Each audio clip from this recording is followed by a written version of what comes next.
Listo. Muy buenas tardes, estimados participantes. Les doy una cálida bienvenida a Biloyer. Soy Amileta Mayo y hoy tengo el placer de presentarles la segunda sesión del curso de responsabilidad médica con el tema responsabilidad penal médica, que será desarrollado por el doctor Elder Miranda, quien es abogado, doctor y maestro en Derecho Penal, grados académicos obtenidos por unanimidad por la Universidad Nacional Federico Villarreal, docente en la actualidad de de la Escuela de Posgrado de Derecho y Ciencia Política de las siguientes universidades: la Universidad Peruana de los Andes, Universidad Privada San Juan Bautista y Universidad César Vallejo, y de la Universidad Nacional Federico Villarreal, en las maestrías de Derecho Penal, Procesal Penal, Derecho de Ejecución Penal y Derecho Constitucional. Queridos participantes que nos acompañan a través de la plataforma de Zoom y de nuestras redes por transmisión en vivo, les recuerdo que pueden realizar sus preguntas durante la sesión y el doctor responderá como mejor disponga. Finalmente, estimado doctor, estamos muy honrados por contar con su presencia el día de hoy y le agradecemos que haya aceptado nuestra invitación. Por otro lado, le cedo el uso de la palabra para que pueda iniciar con su presentación. Muchas gracias. En verdad quiero agradecer en primer lugar a Bill Oyer por esta deferencia que ha tenido en mi persona para hablar de un tema muy importante, ¿no? Y considero que este tema viene a ser de la responsabilidad médica.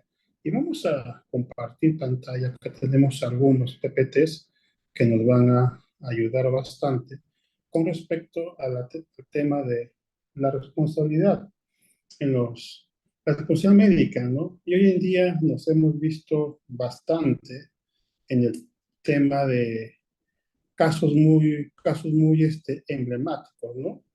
Como tenemos en esta oportunidad. Vamos a ver la responsabilidad médica. A ver, ahí está, perfecto.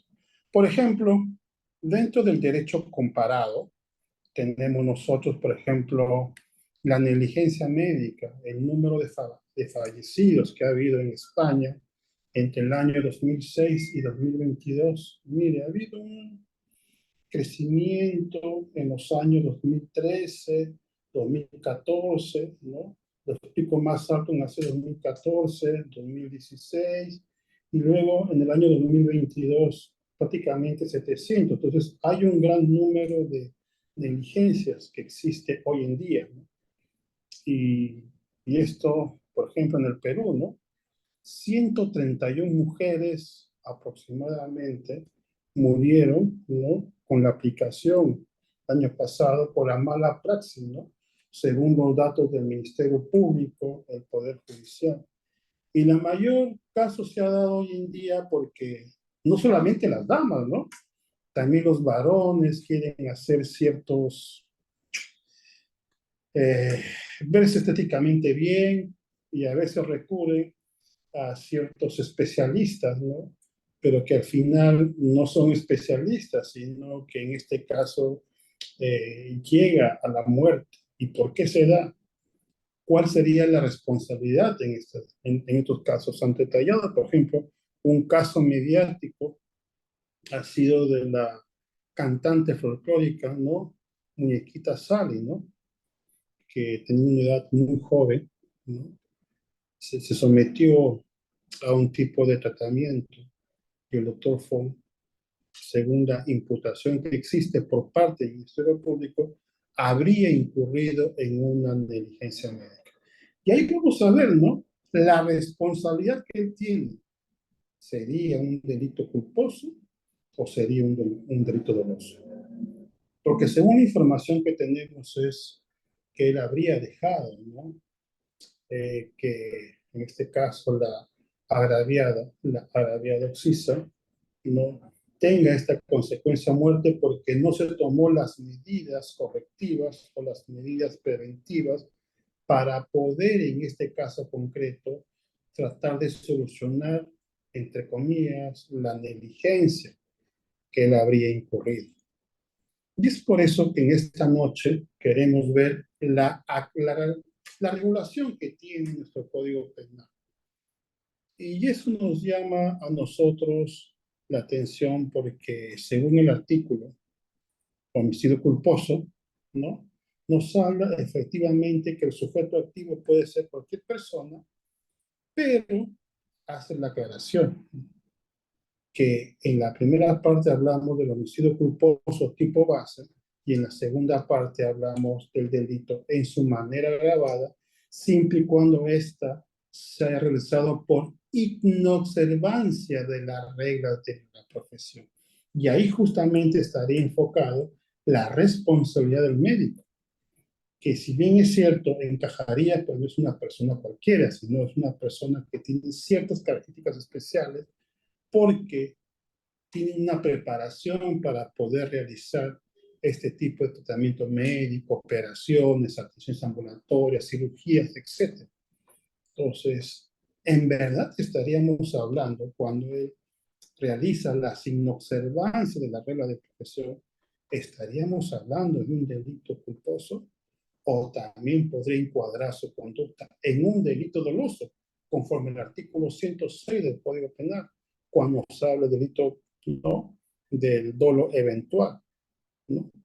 Y vamos a ver los elementos del tipo penal, ¿no? El sujeto activo es perfectamente, llamamos que es cualquier persona, ¿no?, en la cual no tiene una condición especial o una característica especial, como si lo tiene funcionario o servidor público, cuando hablamos en los delitos de comisión, ¿no? Por ejemplo, en los delitos contra la administración pública, necesariamente el sujeto activo debe ser un funcionario o servidor público.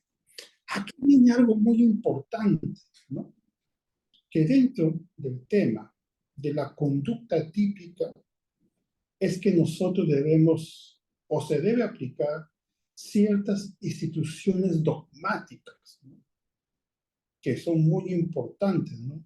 Y estas instituciones lo vemos a nivel de la tipicidad, porque cuando uno comete un delito, la conducta tiene que encuadrar en el tipo penal, en el catálogo penal.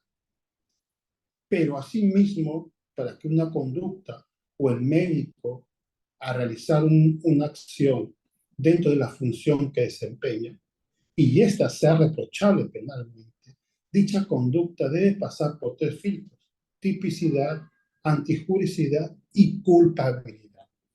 Perfecto, claramente.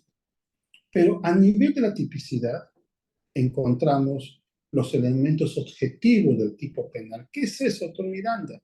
Los elementos objetivos del tipo penal son los filtros en los cuales el accionar del sujeto que presuntamente cometió el delito, para que éste pase estos filtros, debe pasar una de las instituciones dogmáticas más importantes dentro del derecho, ¿no?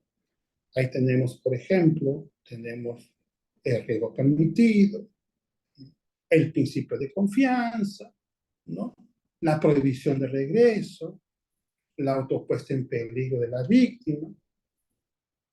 Y estos son desarrollados, entre ellos, por Clausen cuando se habla del desarrollo de la moderna teoría de la imposición objetiva.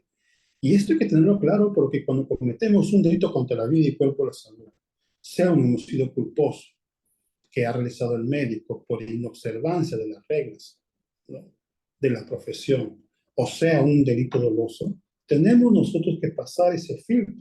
Por ejemplo, ¿no?, si una persona, ¿no?, está por la Panamericana Sur, en vez de utilizar un puente peatonal, no lo utiliza y esta persona cruza la Panamericana Sur, que es una vía de alto tránsito, ¿no?, cruza de una manera intempestiva, muere atropellada y el que estaba manejaba a una velocidad prudencial, perdón, tenía su licencia de conducir, no estaba ebrio, qué sé yo.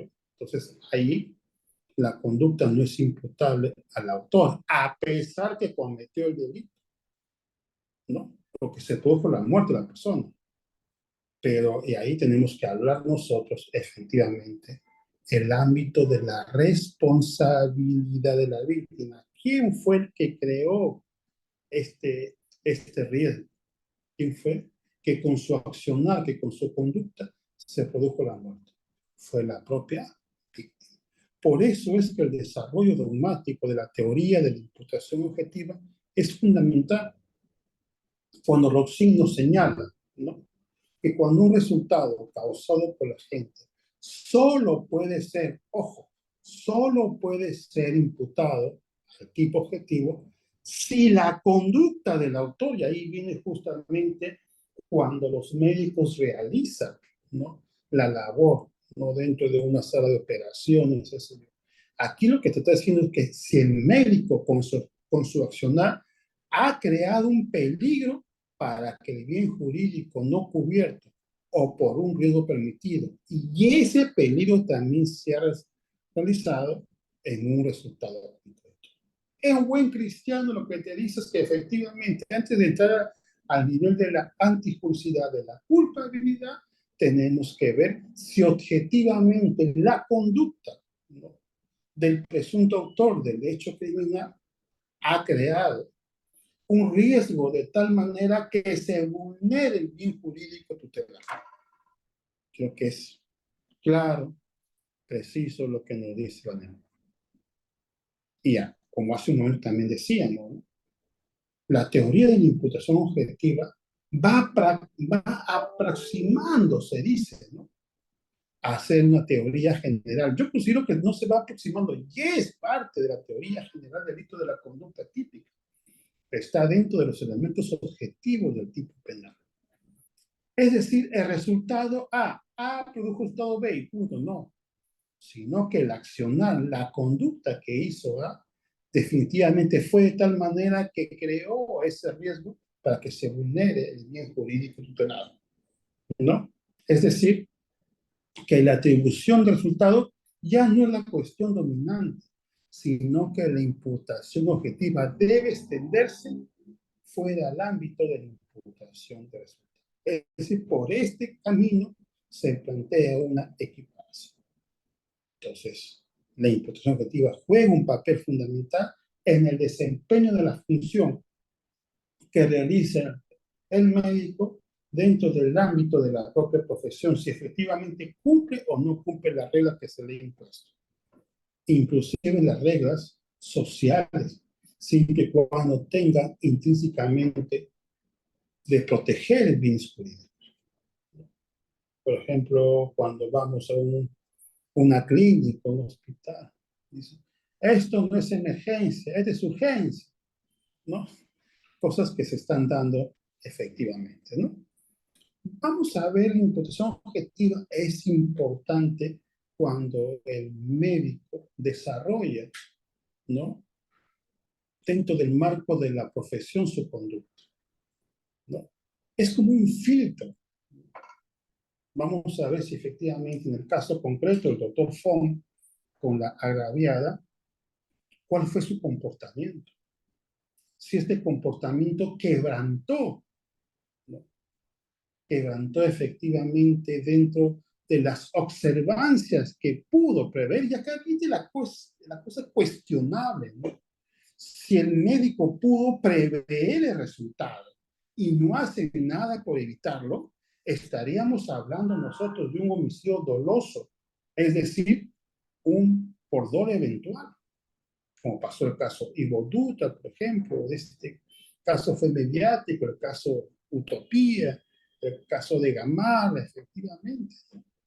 En cambio, sería culpa consciente cuando el sujeto se proyectó al resultado, pero de acuerdo a su experiencia, ¿no?, a su habilidad, a su destreza, quiere evitar. Por ejemplo, si él efectivamente, ¿no?, se ha puesto un derrame, pero yo tengo experiencia, trato de hacer hasta lo imposible porque el resultado muerte no se dé.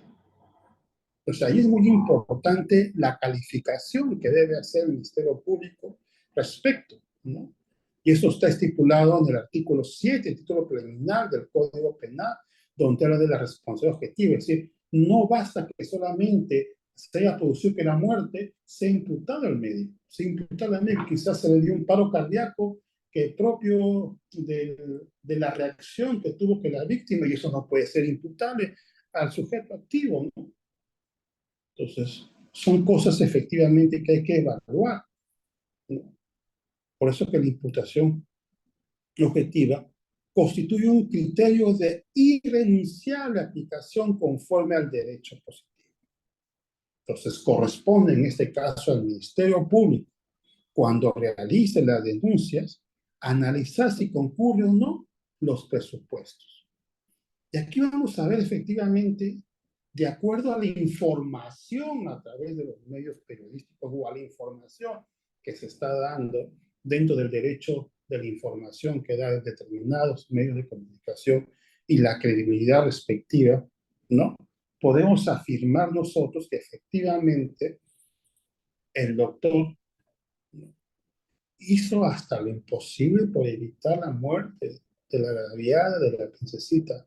¿Sí? Si es así, estaríamos ante una culpa, ¿no? Ante un homicidio culposo. Si no es así, su conducta va mucho más allá, gravosa. Ahora tenemos que ver si efectivamente la víctima o la agraviada oxisa tenía una predisposición, algún tipo de reacción, ¿no? Ante la operación que se le iba a hacer. Eso se va a determinar a través de las investigaciones. Por eso que los criterios esenciales de la imputación objetiva es que dentro de la sociedad se permite ciertas conductas de alto riesgo, manejar un vehículo. Para eso tienes la licencia de conducir, portar armas, ¿no? Por eso tienes tú la autorización por la SUCAME. Ejercer, por ejemplo, el tema de operar, atender a esas personas, ¿no? Como y eso lo vemos perfectamente en la profesión. Por eso tienes un título, ¿no? De médico que te hace a ti conocedor, haber estudiado, practicado, qué sé yo, y ahí nos vamos a dar cuenta que efectivamente la experiencia, ¿no? Porque son actividades de alto riesgo. El principio de confianza, por ejemplo, ¿no? Cuando el médico confía en que su anestesiólogo le va a aplicar la dosis adecuada para que ésta no exagere o no se extralimite o no pase sobre el límite y pueda causar algún tipo de perjuicio o daño a la víctima. Es decir, si el anestesiólogo no cumple su función correctamente, le da una dosis más y dentro de lo permitido y en la propia operación muere a causa de la dosis que le aplicó al anestesiólogo, no se le podría imputar al médico porque el médico confiaba en que cada uno que desempeñe un rol se va a desempeñar conforme a su MOF, conforme a su rol, conforme a su reglamento, conforme al código de ética, etcétera, etcétera, la normatividad que regula, ¿no? En el tema del accionar de los médicos, ¿no? Yo creo que lo más importante en este caso, ¿no? Por ejemplo, tenemos el riesgo permitido, ¿no? Que se encuentra regulado normativamente, por ejemplo, tráfico automotor, el tema de las industrias, en las prácticas deportivas, en las realizaciones que los médicos realizan, ¿no? Y quizás no puede existir ciertas regulaciones, pero esta se debe realizar dentro del marco de la experiencia, que estamos hablando del tema de la responsabilidad, es decir, dentro de la actividad médica que realiza el profesional de la medicina. Algo que también se da para evitar el tema de la responsabilidad del médico, el médico desarrolla su accionar confiando en que el personal que le ayuda está cumpliendo su función para que la operación sea un éxito. Si hacemos una operación, por ejemplo, de alto riesgo, y ahí van los médicos que han desarrollado, tienen conocimiento. ¿Para qué? Para poder dentro de la operación cumplir una función. Si alguno de ellos no cumple su función correctamente, no puede ser imputado, por ejemplo, al médico que estaba dirigiendo esta operación. Porque hay un principio de confianza, ¿no? En que todos los demás que se ha repartido esa función se va a qué cosa desarrollar dentro de los parámetros, ¿no? Realizados dentro de los parámetros determinados, ¿no? Ahí hay ciertos límites. Así, por ejemplo, el conductor que respeta las señales de tráfico automotor espera que los demás lo hagan y si alguien cruza la calzada en luz roja, no puede ser imputable definitivamente al sujeto activo, al presunto autor. Sería definitivamente, ¿no? Que hay una gran responsabilidad, ¿no? En este caso, que muchas veces se ha puesto en autopuesta en peligro de la víctima, que este resultado ha sido como consecuencia que la víctima cruzó la pista, cruzó la pista, y cuando cruzó la pista, a pesar que no tenía la luz verde al fondo, sino la luz roja, esto que ocasiona definitivamente algún tipo de lesiones graves, culposas, qué sé yo, e inclusive la muerte. Pero viene acá la pregunta, ¿estaríamos hablando de un homicidio culposo o de un homicidio doloso? Por eso es que en esta sentencia el imputado acusado señala que actuó dentro del principio de confianza, ¿no? Dentro de la imputación objetiva, que excluye, dice, cualquier tipo de responsabilidad o atribución de la conducta típica, ¿no? Cuando éste se ha desarrollado dentro de los parámetros establecidos por la moderna institución, ¿no? De la, en este caso, de la imputación objetiva. Y acá viene un tema muy importante, ¿no? Realizar una operación y tomar las medidas preventivas o tomar aquellas medidas de ocasionar la muerte de una persona, será tipo de culpa o será tipo de, ¿no? de dolo. Y eso lo sabemos perfectamente. Ojo, que estamos a nivel de la tipicidad de la responsabilidad del médico. Y hemos pasado los elementos objetivos del tipo penal. Entre ellos hemos encontrado la imputación objetiva. Y los elementos subjetivos del tipo penal tenemos el dolo y tenemos la culpa. Por eso hay que determinar que el dolo eventual, ¿no? El dolo eventual, acá se crea un peligro a la vida y la salud de las personas. En el caso de la Miquita, Mili, ¿se creó o no se creó un riesgo? Es por eso que cuando hablamos del dolo eventual, hablamos del conocimiento del peligro y el desprecio. Y por lo bien jurídico del dolo eventual, mira, sí, pues yo voy a manejar, ya se atropello, pues no, pero para mí es el tema de llegar a mi casa, qué sé yo, etcétera, ¿no? Entonces, ahí vemos en qué consiste todo esto. En cambio, cuando hablamos de la culpa, tenemos ciertas características, ¿no? Todos los tipos penales del Código Penal son delitos dolosos, salvo aquellos, ¿no? Que la propia ley señala que por culpa. Tenemos el dolo de manera culposa, no solamente de manera dolosa, ¿no? Tenemos, por ejemplo, el homicidio simple, tenemos el homicidio culposo, sin descuidar el homicidio calificado, también llamado asesinato, etc.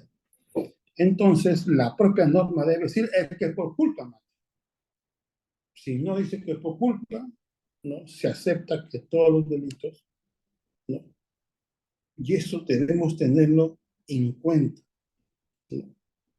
Que todos los delitos son dolosos. Si dice por culpa, ese delito es culposo. Pero si no dice que por culpa, el que mata a otro se entiende por delito doloso. Ya luego vemos el tipo de dolo o la clasificación del dolor. Por eso que cuando hablamos de la negligencia, realiza un hecho con descuido o falta de cuidado. La conducta encuadrará en homicidio culposo bajo la forma de negligencia o impericia. No el que va por temeridad, aunque le falte, dice algún tipo, aunque falte el tema de la pericia, ¿no? Que él desarrolla. Y la imprudencia, hablamos de la omisión de la exigencia, ¿no? De la diligencia, que en este caso concreto puede ser, ¡ay, qué imprudente eres!, ¿no? No has tenido la diligencia debida, no has sido muy cuidadoso. Ha habido una especie de omisión, como se dice. Por eso es que cuando hablamos de la culpa y del dolo eventual, en el dolo eventual señala claramente el sujeto activo asume la producción de resultados de su conducta y muestra, ¿no? Hay el menosprecio por el bien jurídico tutelado. Más que proteger el bien jurídico tutelado, y más estamos viendo el desarrollo de conductas efectivamente donde demuestran que al momento de realizar de operar, de matar, no solamente hubo el dolo, sino hubo ciertas características que agravarían el tipo de pena. Así como hablamos del dolo eventual, hablamos de la culpa consciente, cuando el sujeto activo confía en que nada malo sucederá hasta poder evitar que cualquier cosa mala suceda. Ahí está. Entonces, miren, el dolo eventual asume la producción de resultados, ¿no? Asume. Y en el otro, en culpa consciente, el sujeto activo confía en que nada malo sucederá, ¿no? Miren la gran diferencia entre dolo eventual y culpa consciente. Y es obligatorio porque se da no solamente en la responsabilidad médica, en todo el contexto. Por eso vemos nosotros que el artículo 106 nos dice claramente el que mata a otro. Hablamos de un homicidio simple. Hay un ánimo doloso. Y el 111 nos habla específicamente de la muerte de una persona, ¿no? Y que será reprimido con una pena no mayor de 2 años. Vamos a ver acá. Acá está.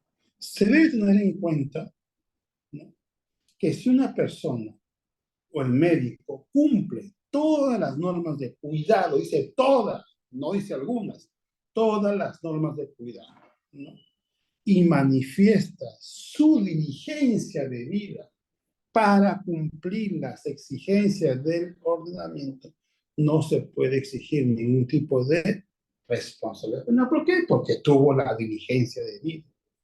Y es algo muy importante. Hurtado Pozo señala que la inobservancia del deber objetivo de cuidado además requiere que para la gente haya sido previsible la producción. ¿Y qué tenemos por predecible? Algo que se va a dar, se va a suceder, ¿no?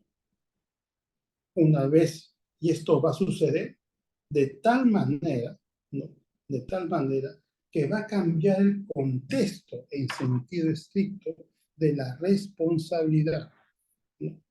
Por eso señala que la producción debe darse dentro del marco de resultado típico. Acá vemos, por ejemplo, el tema de la tipificación, de la sanción y todo culposo, y gira en torno a varios puntos muy importantes. Entre ellos es el comportamiento de la gente que debe infringir una norma de cuidado. Acá bien vamos a hablar de médico en general, ¿no? ¿Cuál es el comportamiento que tú? Y sobre todo, debe infringir una norma de cuidado, esa norma de protección que por los antecedentes que se tiene está sufriendo algunos, algunas transformaciones o algunas modificaciones, ¿no? Se debe analizar el comportamiento de la gente necesariamente, ¿no? Necesariamente, ¿no? Debido a la situación en que se presenta para evitar eso. Por eso que hay varios puntos, dicen, tú existe tentativa en el delito, claro. La tentativa solamente se da en los delitos culposos, ¿no? Siempre se da, ¿no? Y eso es algo muy importante que debemos tener en cuenta, ¿no? Tentativa solamente se dan delitos dolosos. No hay tentativa en delitos culposos. No puede haber una coautoría en delitos culposos porque hay una distribución de roles, hay un conocimiento de voluntad. Y dentro del contexto, obviamente, hablamos perfectamente que si hay dolo, hablamos de una tentativa que está a nivel de la ejecución del hecho. Pero en delitos culposos no hay tentativa, no puede haber una coautoría. Como justamente dice, debe haber una relación de causalidad entre el comportamiento de la gente y el resultado típico, que en este caso sería la muerte. Es algo muy importante que debemos tener en cuenta nosotros. ¿Cuáles son esas circunstancias agravantes que se dan en el delito de homicidio doloso? Y hay varias, ¿no? Y hay varias definitivamente, ¿no? Por ejemplo, hablamos de las reglas de profesión, de las reglas del médico, cuando no se observó las reglas, se estaría encuadrando, ¿no? Claramente en un delito doloso o un culposo. Por eso que cuando hay la inobservancia de las reglas de profesión, se tendría que subsanar efectivamente, porque cuando realizamos una profesión, somos abogados, qué sé yo, hay un código de ética, ¿no? Hay una forma de desempeñar nosotros en las audiencias, qué sé yo, etc., ¿no? En este caso, ha existido una inobservancia de las reglas de profesión, según el caso FON. Bueno, el segundo no se cumple porque hablamos cuando varias víctimas mueren en un hecho. Aparentemente había muerto esta cantante folclórica y no otra más. Otras que hayan también que se haya dado este resultado, ¿no? Y es algo muy importante. Cuando el resultado es la consecuencia de la conducción de vehículos motorizados bajo el efecto de la droga, porque el médico puede desempeñar su función, seguramente, y en la televisión, están bailando, ¿no? En el centro médico, qué sé yo, y luego viene una emergencia. Definitivamente hay una desnaturalización cuando hablamos de los vehículos motorizados, ¿no? Para el efecto de las drogas tóxicas, estupefacientes, etcétera. Eso es lo que nosotros más o menos debemos tener en cuenta. Otra manera, porque cuando el médico comete un delito y le es sancionado, ¿no? Le es sancionado penalmente, ¿no? Debemos tener en cuenta, ¿no?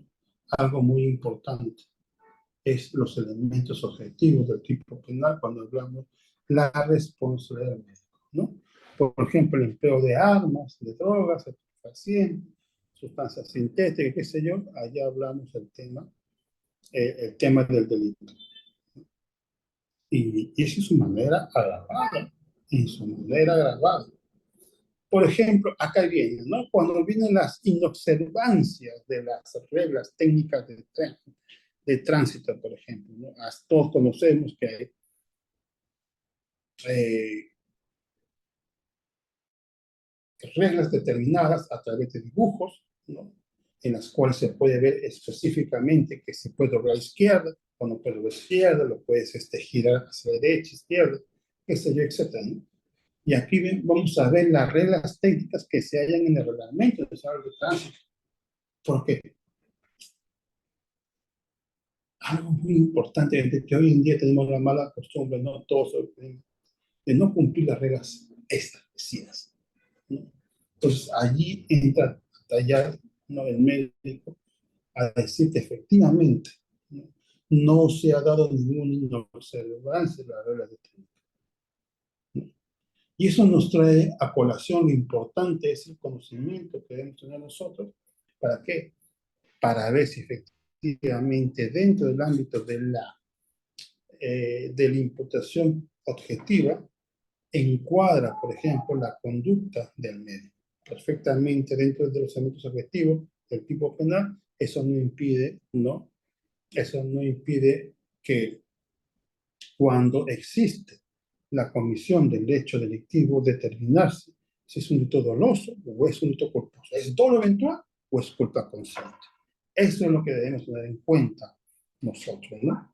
El médico se basa en su código de ética.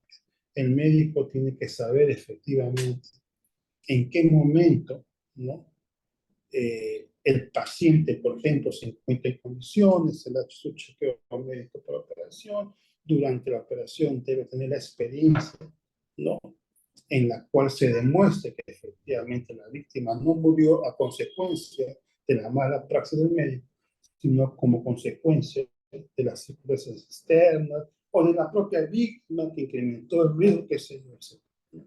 Por eso que dentro de la investigación objetiva siempre se debe considerar los institutos de principio de confianza y de imputación, ¿no? Y eso es algo muy importante. Si estoy manejando atropello, ¿quién tuvo la negligencia? ¿El autor o la víctima? Y eso es algo que vamos a tener nosotros en cuenta, definitivamente, ¿no? Y con esto vamos a la pregunta. Entonces, con las explicaciones que hemos dado, con las definiciones que hemos dado. Entonces, podríamos hablar de un delito doloso o de un delito doloso por dolo eventual o un delito culposo. Eso lo tendrán que tener ustedes, y hoy en día los médicos constituyen una gran labor de protección, ¿no? De protección de las personas que sufrimos algún tipo de enfermedades, etcétera. Y eso es algo que debemos tener en cuenta nosotros. Si el médico tomó la diligencia de vida, si el médico hizo alguna acción para evitar resultados, o sencillamente fue indiferente, no le importó la vida, etcétera. Ahí estaríamos hablando de mucho más gravoso, que en este caso sería un homicidio por dolo eventual. Sí, doctor Miranda, pero la víctima no murió al instante, murió después de 10 días. Acá debemos analizar el ánimo mecánico que tuvo, en este caso, el presunto autor, ¿no? Que tuvo el presunto autor al momento de cometer el hecho delictivo. Hubo desprecio, no se tocó con la víctima, etc. Entonces, los casos de los médicos constituyen hoy en día que tiene que basarse mucho en el cumplimiento de las reglas, no según el desempeño que pueden tener, de su normatividad. Entonces, es algo muy importante. Muy bien, agradecemos o agradezco a Bill Lawyer, a las personas que están dirigiendo, ¿no? Por haber invitado en este diplomado de responsabilidad médica. Y bueno, en estos minutos que quedan, alguna pregunta que puede existir, y todavía no puedo dar un punto de vista, pero por la información que que estamos revisando todos, creo que la conducta del doctor antes mencionado, encuadrado en el tipo de homicidio culposo, no veo que sea el correcto. Ojo, de la información, todavía no he tenido acceso a la carpeta fiscal. Y yo creo que efectivamente ha existido una inobservancia muy grave de las reglas de la profesión. Entonces estaríamos hablando de un delito mucho más grave y no de un homicidio por negligencia, ¿no? Acá tenemos el tema del dolo, cuando hablamos del conocimiento del peligro, de la representación que tuvo, hizo algo o no hizo nada por evitarlo. Por eso que es muy importante ver dentro del marco de la culpabilidad aquellos criterios que se encuadran en la negligencia, en la imprudencia, en la impericia, y sobre todo si es un hito por dolo eventual, porque el sujeto activo asume la producción de resultados con su conducta y muestra indiferencia, muestra menosprecio, no me interesa, ya si mato, mato, se acabó y punto. O hay una culpa consciente, un homicidio culposo, así entonces, ¿no? Donde se confía en la experiencia, en su destreza, en su habilidad, qué sé yo, ¿no? Para poder dictar resultados. Ahí está el kit del asunto. Si el Ministerio Público estudió el caso, demuestra que hubo un desprecio del autor, que no hubo ni siquiera una manera de poder evitar la muerte. No, ya se murió y punto, ¿no? No hay ningún problema. Entonces, ahí sí estaríamos hablando de un delito mucho más grave. Muy bien, muchas gracias a Bill Oye, y cualquier pregunta que pueden estar ustedes formular, la podemos realizar en este momento. Muchas gracias por su atención.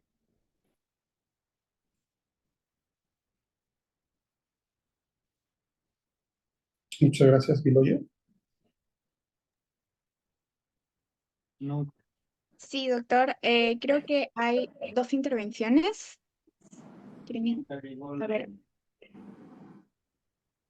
¿Tienen acceso al micrófono? Pueden hacer su pregunta. Buenas noches. ¿Se me Muy escucha? buenas noches, ¿cómo está? Se le escucha Doctor, buenas noches. En perfectamente. primer lugar, felicitarlo por la ponencia, muy interesante. Mi consulta es la siguiente. En estos casos, hay casos en los cuales, por temas religiosos, culturales, de diferente índole, existen pacientes que se niegan a recibir cierto tipo de tratamiento, ¿no? Como testigo de Jehová. Exacto, ¿no? Por temas de sangre, transfusiones, etcétera, ¿no? Y en estos casos, ellos incluso solicitan, o sea, proponen exonerar de responsabilidad a los médicos, al personal sanitario, porque quieren que se respete su postura, ¿no?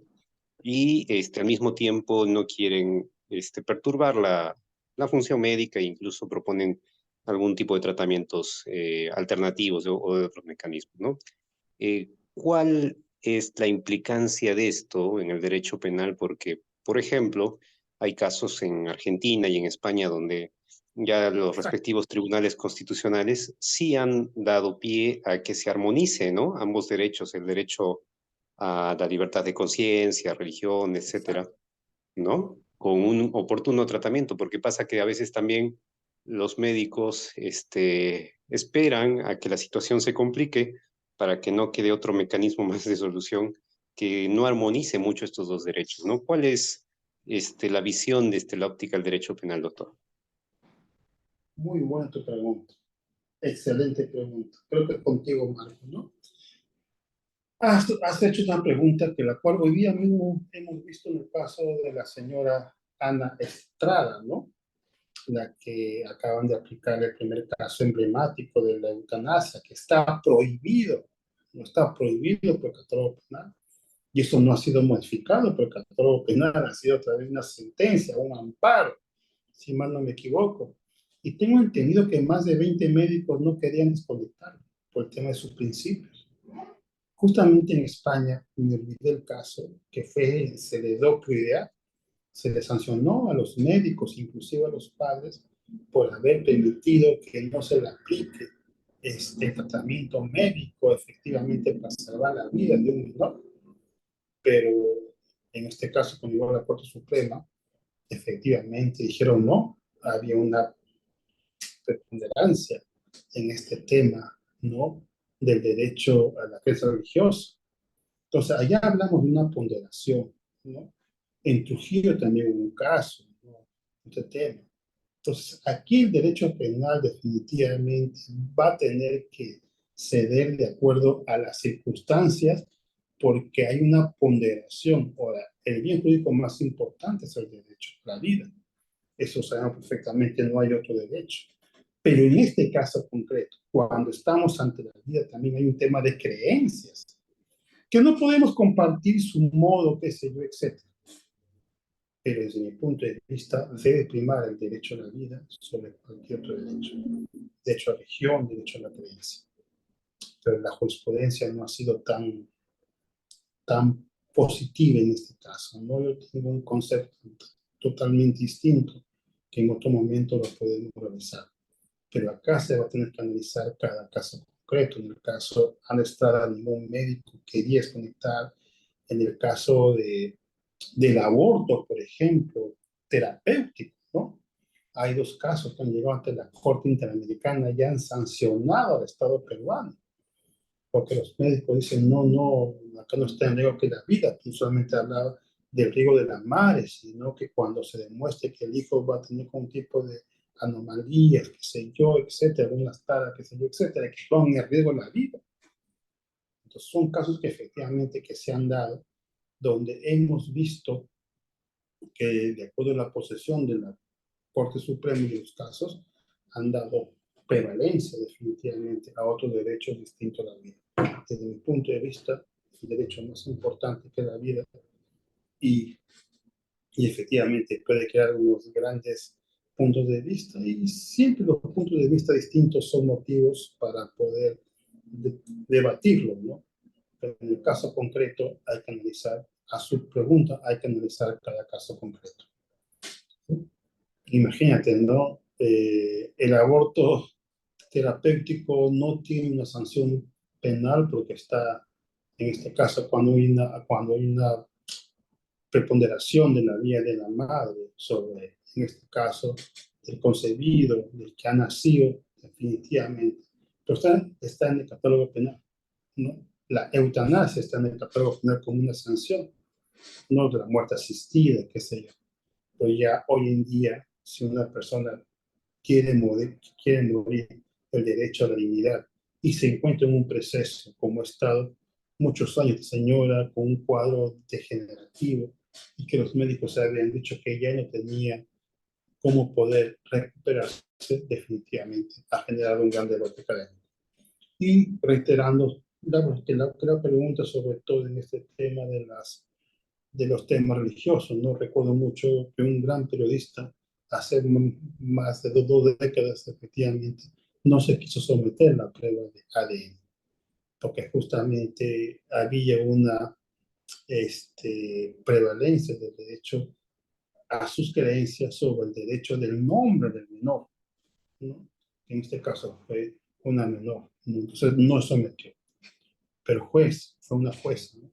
Aplicando, ¿no?, la lógica, la ciencia, la máxima experiencia, lo determinó padre, a pesar que no se sometió al tema de ADN, porque había un tema de presunción. Muy bien. Siguiente pregunta, creo que está Medina. Sí. Buenas noches, doctor. También yo lo felicito por una buena exposición. Doctor, me ha gustado su exposición. Yo lo que quería preguntarle era sobre la situación de que a veces en las operaciones suceden pequeños errores que provocan o sea, provocan un problema ¿cómo se llama? En los órganos que tienen efectos a posteriori. Pero esto, o sea, el mismo médico trata de hacerlo lo mejor posible para que el paciente no sufra mucho. Pero al final siempre terminan los mismos pacientes denunciando a los médicos por esta situación. Pero el mismo médico hizo todo lo posible para evitar esos efectos colaterales. ¿Qué se puede hacer con eso, doctor? A O ver, sea, su pregunta, estimado Gustavo, tiene varias aristas, ¿no? Usted me dice algo que me llamó la atención, dice cuando el médico comete errores. No sé cuál es el concepto que tiene usted sobre un no, o sea, error. a veces hay, no, o sea, no cometen errores, sino a veces hay efectos adversos en una Circunstancias, operación, circunstancias, circunstancias. donde Perfecto. se supone o sea, se supone que para los pacientes, para las personas que no tienen mucho entendimiento de lo que es lo que va a suceder, para el paciente dice que no, eso no debería de ser. Entonces, el paciente denuncia porque no debió haber pasado eso, pero en verdad era la circunstancia que iba a suceder. O sea, sí, iba a suceder de todas maneras Entendí, esa circunstancia. Entonces, entendí. Por ejemplo, continúa, continúa. ah, por ejemplo, que haya una operación Del de, cerebro, que es de alto de cerebro. riesgo, del Ujú. corazón, que es de alto riesgo. Hay operaciones que son de alto riesgo, ¿no?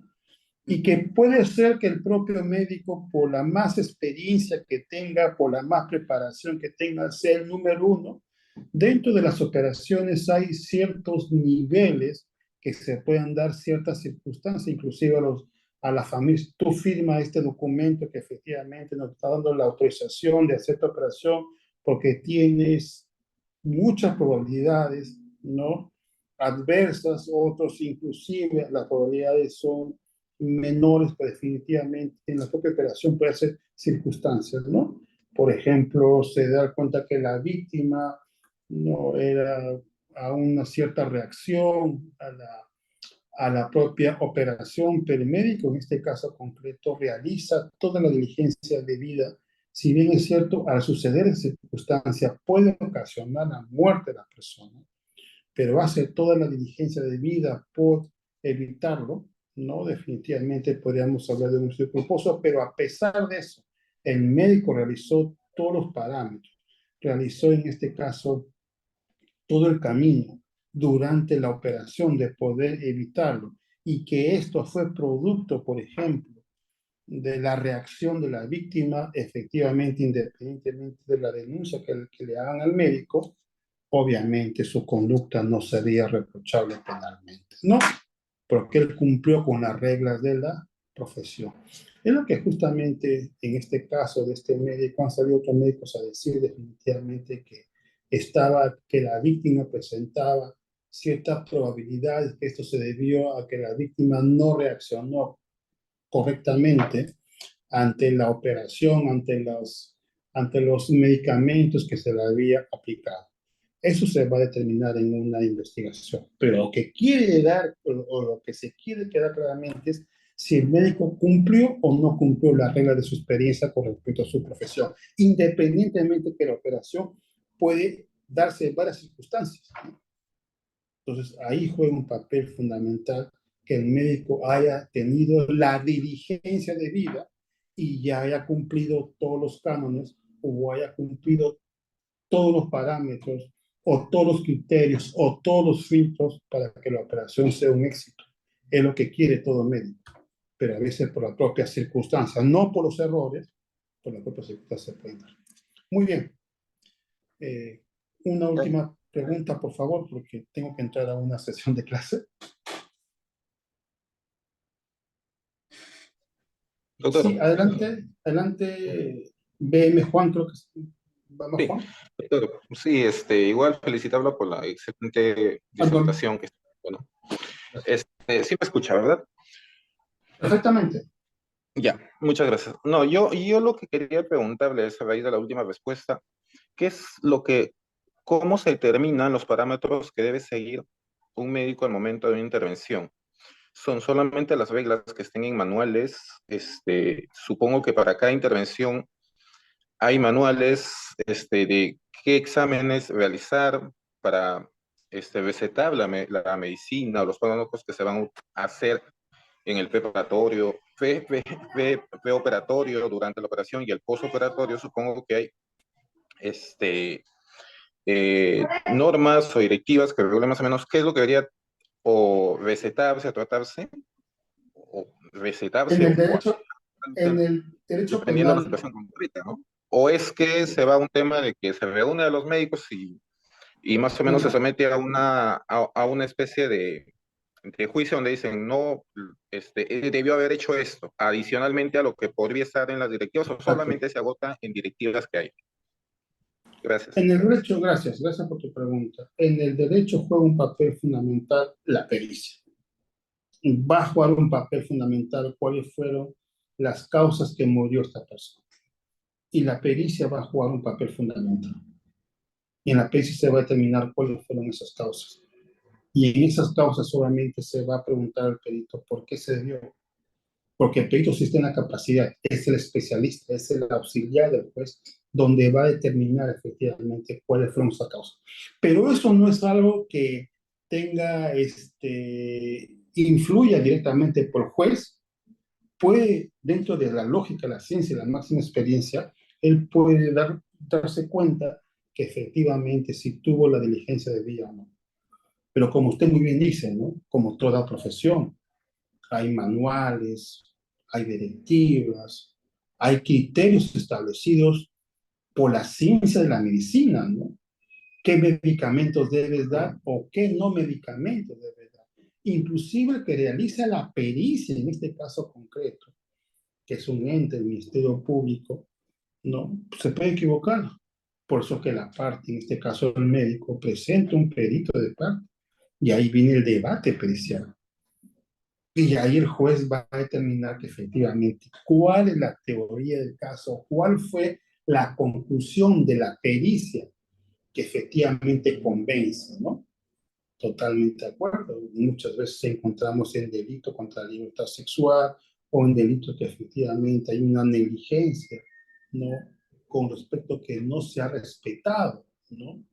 En este caso, las reglas de la profesión puede originar, pues la pericia va a jugar un papel fundamental.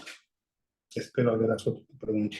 Muchas gracias, Bill Lawyer, por la participación, por la invitación, y creo que estamos comprometidos para hacer una segunda parte, porque veo que hay terminamos con Rocío Puente, pero que no le podemos dejar con su inquietud. Rocío, adelante, muy buenas noches, un gusto saludarte y poder absorber tu inquietud. Hola, ¿me escucha? Sí, aló. Se te escucha perfectamente, Rocío. Adelante, muy buenas noches. Muchas gracias por aceptar mi participación. Voy a tratar de ser corta. Claro que sí, Yo claro que tengo, sí. yo tengo un caso que ya estoy llevando, y justo, quizás más que lo que preguntaron ahora, es de la parte de las instituciones. Yo tengo un caso que mi papá falleció el 23 de abril, justo cumple un año ahora, en una clínica privada. Hice la denuncia en su salud un 19 de abril más o menos. De ahí casi como que los 2 meses ya comencé la parte, bueno, ese mismo día también fui a la comisaría y que entiendo yo que inicia la parte penal, pero en el tema de su salud yo he presentado una pericia de lo que es con un abogado, perdón, un médico perito, Experto el señor, ¿ya? sí, algo general, que era un médico perito, algo general, no me acuerdo cómo se llama, y después hace unos 3 meses o 4 con un geriatra, un perito geriatra y los he Claro. presentado, pero de su salud me dicen, ya pasó a la parte de fiscalización, pero de ahí no pasa, o sea, ya tiene casi como un año, entonces me han dicho que la recomendación es que vaya a Casa del Pueblo, si no me equivoco, o no sé si presentar algo así como pedir que revisen mi caso, que se aceleren, ¿cómo sería? ¿Qué es lo que me recomiendan en este caso? A ver, lo que pasa es que su salud es un ámbito administrativo. Esto, ¿tú consideras que la muerte de tu señor padre, que en paz descanse, ha sido por negligencia de los médicos entonces? Claro, y ahí va el tema también, es como que está justo en una línea delgada, o sea, mi papá entra en lo llevé porque se cayó, se fracturó la costilla y estuvo internado 2 días. De lo que está internado hemos salido en taxi. O sea, él tiene ACV, es un adulto mayor, ya vulnerable porque tenía ya un ACV que para caminar, pues lo llevamos en silla de ruedas y si caminaba, caminaba agarrándose de la pared donde esté porque tenía la hemiplegia izquierda. Entonces es alguien que definitivamente es dependiente. Y también tenía estas confusiones que a veces va con el tiempo, con dónde está, ¿no? 79 años. Entonces entramos a la clínica porque tenía un dolor, ¿no? Le hacen el diagnóstico el mismo día de la emergencia y queda entre observación, hospitalización. Y cuando salimos a las 12, más o menos de mediodía, pues la misma enfermera nos ayudó a embarcar en el taxi y todo. No me dijeron mayor cosa que esté tranquilo, que no se mueva mucho. Eso es lo que me dijeron. Y eso de las 9 salimos de mi casa en emergencia porque parecía que se desvaneció como que 2 veces. Y estamos en la clínica a las 10 de la noche. En la clínica a las 10 de la noche, ¿qué pasó? Que su hemoglobina comienza a bajar y casi 24 horas después de la segunda emergencia, que ojo es el mismo día del alta, recién viene ¿cómo se dice esto? Un cardiólogo, cirugía de tórax. Viene alguien de cirugía de tórax. Y recién me dicen, que sí, tengo que hacerle una tomografía para ver si necesita una cirugía de emergencia o no. Entonces estoy hablando de literalmente a las 9 de la noche le hacen la tomografía de confirmación y a las 12:01 le están operando, sale de la cirugía a las 4 p.m. para pasar de ahí a UCI. Entonces, como ya entró un estado crítico a la cirugía, se va directo a UCI, entonces de ahí se queda un mes, se complica, neumonía, y ya estamos hablando de un fallecimiento el 23 de abril. Pero no me Pero estás indicando, pero no me estás indicando supuestamente cuál es ya, la falta, la supuesta inconducta, la violación a las reglas, a claro. la inobservancia. Según la clínica dice que ellos han cumplido con los criterios técnicos, que cuando hay fractura de costilla, una sola fractura en cada costilla, observación 2 días, ¿ya? Pero eso es para una persona, digamos, normal o que camina, que no es vulnerable. Ahí va el tema con los peritos, que los peritos me han dicho, claro, en el caso de tu papá, no era dependiente y es vulnerable porque es un adulto mayor. No me dijeron que no se mueva Pero en la mucho. pericia, Rocío, para, Sí. para que pase lo más corto, pero en la pericia el especialista ha encontrado algún indicio que existido una negligencia médica. Según me dicen, no con la palabra de negligencia, o sea, Podría ser, pero ahí está el tema de que, No, si no ha de todo existido este ningún tema de tipo de... investigación. Sí, sí, no ha existido, no, pero no, que pasa que el pistaje es Lo que pasa es determinado. que el geriatra me dice, hay guías técnicas que se aplican en adultos mayores.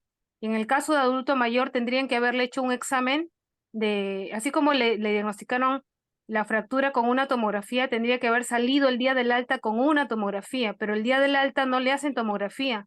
Un día antes le No hacen un radio